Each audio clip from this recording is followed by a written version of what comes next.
How to print something on the HP printer using your iPhone with the help of the app called HP Smart Printer on your iPhone.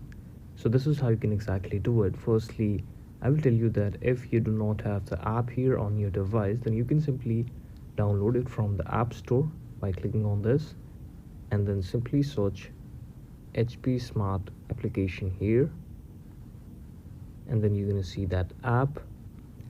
Click on this update option, then it will be downloaded to your device, and then simply open it.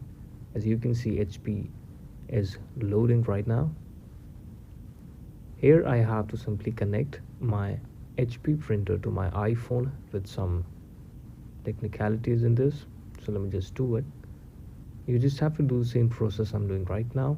As you can see that, set up a new printer or sign in. If you do not have an account here, so you can click on set up a new printer, allow local network, select new printer or already connected to network, click on new printer, and now it will search for the printers here. You have to switch on the Bluetooth or Wi-Fi of your printer so that it can be listed in this list, and then you can click it. After connecting it, you can print whatever you want. This is the video. Thank you so much for watching.